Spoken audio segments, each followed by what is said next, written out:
Born with the gift of the gab. With MagMongoSlade. Shoot. We don't miss. Welcome to 3 Count Commentaries. We are here for NXT from July the 23rd, 2023. Solid show. Had a lot of fun with it. Seems to be back on track in terms of recentering Trick Williams. They're doing something silly with Ethan Page, but whatever. They seem to be really building up for a Great American Bash. Very interested. Okay. So there has been apparently a new signing to NXT. Well, 2 new signings. Apparently there's going to be an Australian female wrestler by the name of Delta who's going to be coming in. I have no idea who that is. Never seen her before. So that ought to be interesting. I saw a picture of her. She looked kind of freaky. Red hair, crazy makeup. Interesting. There was also another one. I think her name was Rio. I think she's where she I don't remember where she's from. But apparently there was another one they claimed that they called her in as well. But I don't remember where she's from. I think Japan. So there's been some conversation about, them bringing in. Oh yeah, she's from England. Sorry. So I had to look it up. She apparently was the Progress Women's Champion or something. And they thinking about bringing her in as well. I don't think I've ever seen her either. I haven't seen any Progress since it left the network. So maybe I've seen her and I don't remember. Or maybe I just have never seen her before. In any event, NXT is really stacking up when it comes to female free agents. And I like it. Some of the girls in the PC are really good. But bringing in some other girls who have some experience can help them quite a bit. I like that. Let's go with NXT. Let's start the show. We start with Trick Williams. He pulls up in a very nice car. I don't know cars. But he pulled up in a very nice car. He was not wearing a shirt. He was very oiled up while he was driving this car. And he left the car door open, which is the craziest thing I've ever seen. He must have like a valet or something, or he's just that cool, or he's just, such a badass. He's not worried about anybody stealing his very nice car. But he's all oiled up and leaves the door open and everything. And he gets stopped by Cedric Alexander, who apparently gave him some advice last week about staying cool. But Trick Williams ain't want to hear that. He wants his rematch. He wants to fight Ethan Page. But Trick, they get to the ring. Cedric Alexander interrupts him, offers him some more advice about being blinded. Trick Williams ain't trying to hear that. Ashanti the Adonis comes out there to mess around, saying, "Oh, I told Cedric that he's not listening, blah, blah, blah, blah, blah." He starts jaw-jacking at Trick Williams. Trick Williams says, "I don't even know why you out here." And Ashanti says he's out here to pick up the ball that Trick Williams dropped. Trick Williams says he ain't never dropped no ball. And then he gives a little bit of a shot at Hit Row, mocking Hit Row. And Ashanti the Adonis is kind of waving it off like, yeah, whatever. Then he says that Trick Williams in this ring is 3rd place. Trick Williams denied this, said that he ain't never been 3rd place. Says he only been number 1. Then Cedric Alexander gets in his feelings because he's saying that he's better than Cedric. So Cedric says, well, look, how about you prove that tonight? And Trick Williams is like, okay, if that's what you want to do. So then Ashanti the Adonis and Trick Williams get into a fight in which Trick Williams beat him up. And we finished. That was pretty funny. AJ Francis, Foghorn Leghorn, big body, little legs. He got deeply in his feelings about the Trick Williams joking about Hit Row. He said, quote, "My thing is, why are y'all niggas talking about me every time y'all talk to Ashanti? That's not corny to y'all, NXT." And then somebody says to him, "Because you guys were DLC? What the F? You want to pretend like you getting in the public eye never happened? Don't forget the peeps you were in the gutter with." AJ Francis says, "What in the fuck are you talking about? I text Ashanti and Brie almost every day.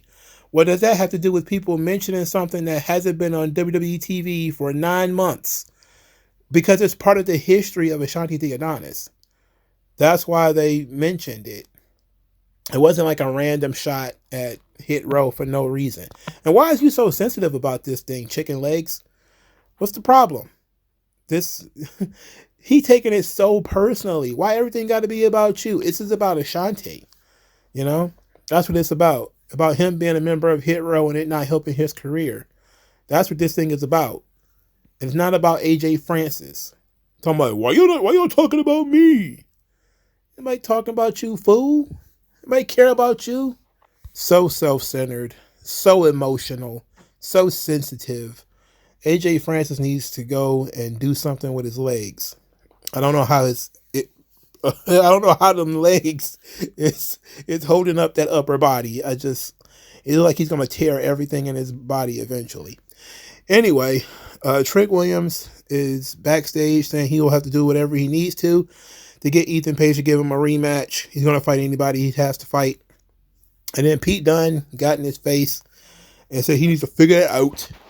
And then Trick Williams was like, man, what the hell's wrong with you? Good question. What is wrong with that guy? I don't know. Trick Williams and Cedric Alexander had a good match. It was only the 5th match on the card. I thought it had been the main event. It should have been the main event, but it wasn't. There was a slight botch and some slowness on Trick Williams. The botch came from Trick being out of position. He was supposed to catch Cedric Alexander's legs on a spot, but he didn't. He missed them. And they tried to save it, but it didn't come across as being very clean. But otherwise, the match was pretty good. Can't hate it. I wish they would not have had Cedric lose to Trick Williams in the very first match that he was in. Instead, could have built them up, because now you're showing that Cedric Alexander isn't anything. Maybe establishing Cedric as his new mentor, over the next couple of weeks, and that would have been better than, we're going to have Cedric lose to Trick almost immediately. I didn't like that, but okay, at least they're doing something. All right, so maybe Cedric's going to end up turning heel officially here. In any event, afterwards, Pete Dunne attacked Trick Williams and beat him up. Trick Williams went backstage, started yelling at Shawn Michaels about Pete Dunne getting in his face and saying he's going to finish Pete Dunne off, but he just wants his title match. And if Pete Dunne gets in the way, he's going to take Pete Dunne out. So it seems that Dunne is the next opponent for Trick. That's fine. I guess if you want to do Great American Bash, you need to have a big opponent. I don't understand why they think that Pete Dunne is a bigger deal than Cedric Alexander, except for, because Pete Dunne is featured on TV. But he's about to get his ass kicked by Sheamus. So I don't see... okay, I'll give it away. Pete Dunne was a bigger deal than Cedric Alexander. Not much, though. But I guess if you're not going to put Trick in the championship match, he has to wrestle somebody. So wrestling Pete Dunne is fine. I don't have a problem with that. The other side of that coin was Ashanti the Adonis, who, after he got beat up by Trick Williams, he had a match with Oro Mensah. The two of them also had a pretty good match. They seemed like tag team partners to me. Like, they came across like two sides of the same coin. Ashanti the Adonis also gives off big JTG energy for some reason. I know that that's not his character. It's not his gimmick. I think it just might be his gear. But I enjoyed this match too. I thought it was pretty solid. Ashanti the Adonis takes the L. Oro Mensah wins with a rolling kick in the corner. It was okay. It was okay. Can't complain. Ashanti the Adonis was trying to show off for Jakara Jackson, and that's how he ended up losing. Very unfortunate for him. After the match, Oro Mensah called out Ethan Page. He tried to get the crowd to chant 1, 2, 3, but the crowd didn't catch on. They did not care at all about this. But Ethan Page was walking around, found TNT laughing at him because he got pinned, quote unquote. He then went and got a referee to make it public that the pin didn't count because it was no legal referee to make the count. And then while also saying, this doesn't bother me. This doesn't bother me at all. So then Oro Mensah rolled to the ring, rolled him up, pinned him again. And this time with an actual referee making the count.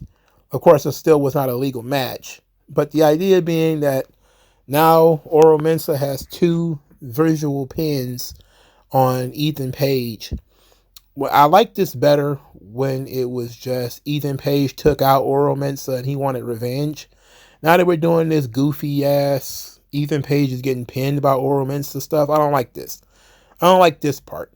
I liked it when there was heat. There's too much comedy here. This is Ethan Page trying to blow off that he got pinned when we all know this. We know how wrestling works. So we know that none of these pins matter, you know?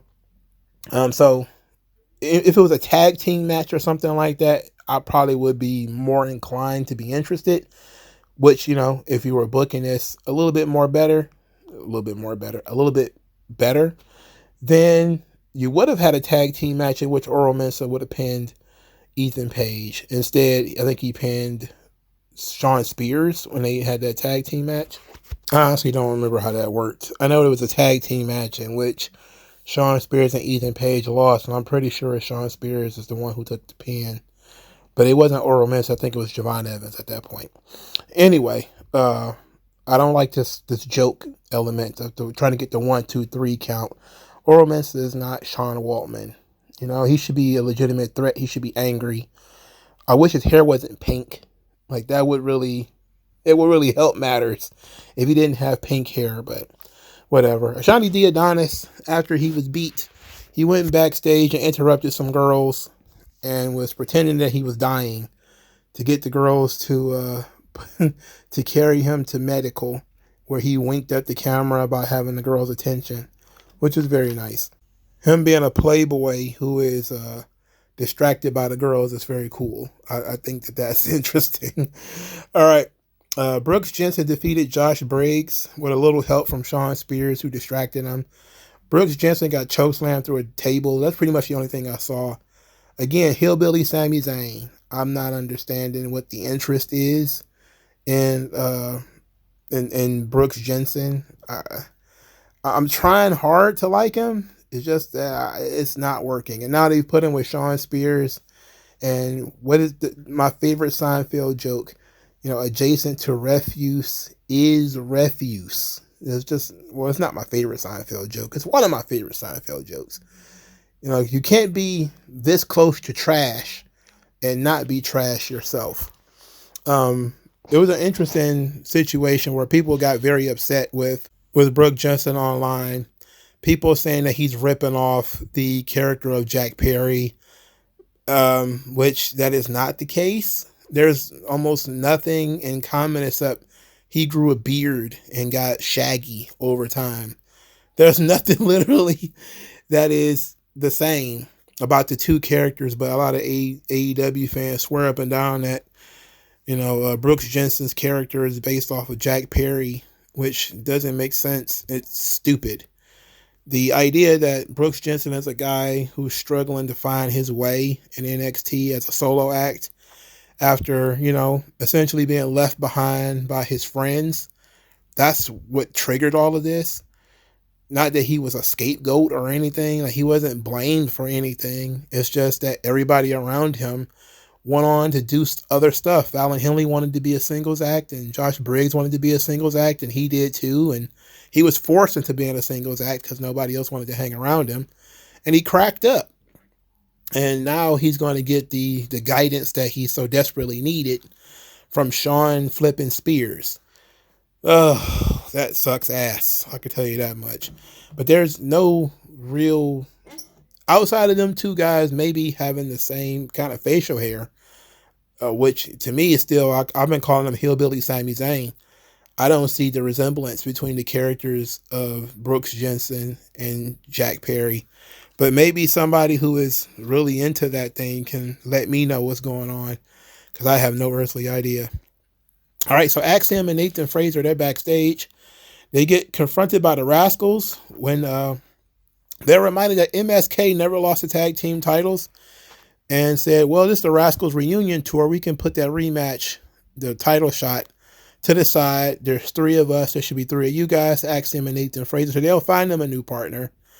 And they went and found Javon Evans. That was the main event. Javon Evans, Axiom, and Nathan Fraser versus the Rascals in a babyface 6-man challenge. And it was very high flying, man. They was all over the place. It felt like the opening match rather than the main event. I don't know why they decided that the Rascals were the main event. I don't know. I mean, I like the Rascals and all, but why are they working main events? I don't know. I guess it was because they wanted to tell the story of Axiom and Nathan Fraser losing. Because I think it was Fraser that lost, or was it Axiom that lost? It was one of the two. And so this is building up to MSK getting that tag team championship rematch because they never lost. And I like that idea. I wonder if they're going to have the balls, the cojones, to make a TNA guy a champion in NXT. Because I think putting the belts on Zachary Wentz and Wes Lee is a ballsy move because because that other guy is a TNA talent. And for him to be one of the first guys, maybe, well, only the second, I think Taz. Nope. He would be the first. He would be the first guy to win a WWE championship without being under contract. Well, he'd be the first guy in a long time. I think maybe, does Antonio Inoki count? No, I don't think he counts. There are probably some guys like in the 80s from Japan or something like that won a title. And technically they weren't under contract. But to have a guy who's contracted to another company win a championship in your company, that would be pretty ballsy. And I think it would be something that's pretty cool as a thank you and as an apology for firing the guy who never should have been fired in the first place. Even if he did do, which he did do it, but he never should have been fired for it in the first place. A lot of the domestic violence stuff that he was blamed for was bullshit. So I think giving him that redemption is nice, and I think it should be fine. It's not like he's not going to show up and drop the title when asked. So I would suggest that Axiom and Nathan Fraser, who apparently aren't doing anything with this belt anyway, just go ahead and drop it to the Rascals or MSK, whatever. I don't have a problem with that. But the match itself was very high flying because all of these guys were flippity doo-dah fellas. You know, Javon Evans jumping all over the place. Yeah, but it also had a certain level of ground technique to it. Like, it wasn't completely spot, but it broke down like that, as these things tend to do. But I have no idea why this was the main event. I just don't know. But it was fun. It should have been the opener, if we're being honest. Lexis King was defeated by the Eddie Thorpe, a.k.a. DJ Tatanka. After the match, Lexis King attacked, I'm about to call him the LGBT Tatanka again. I just got it in my head now. And he smashed his hand with the cane. So Lexis King is not done with Eddie Thorpe. Oh boy, we got to watch Eddie Thorpe again. Yikes. I think Eddie Thorpe wants to wrestle in Japan. He was trained by the New Japan Dojo. They're doing this stuff with Pro Wrestling Noah. I think he wants to go back over there and wrestle for them. I would be thrilled if he would do that and get off my television. That would be great. Some of the girls are backstage watching Stephanie Vacker footage. She seems to be coming in pretty quickly. I think it was Carmen Petrovich and Sol Ruka that were watching.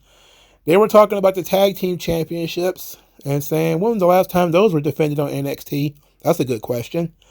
When Lash Legend and Jakara Jackson showed up and said that they should be the ones to get a tag team title match if anybody in NXT is going to get one, that led to a challenge later in the show. And Jakara Jackson and Lash Legend actually defeated Sol Ruka and Carmen Petrovich, with Lash Legend pinning Carmen Petrovich. After the match, they called out Isla Dawn and Alba Fire for a tag team championship match at the Great American Bash, to which Alba Fire and Isla Dawn actually accepted. So the women's tag team titles will actually be on the line at the Great American Bash. Okay, I guess they're going to do whatever they can to make these shows interesting. But these titles have not been defended ever since they won them. And a lot of people are noticing how shitty the tag teams are in WWE.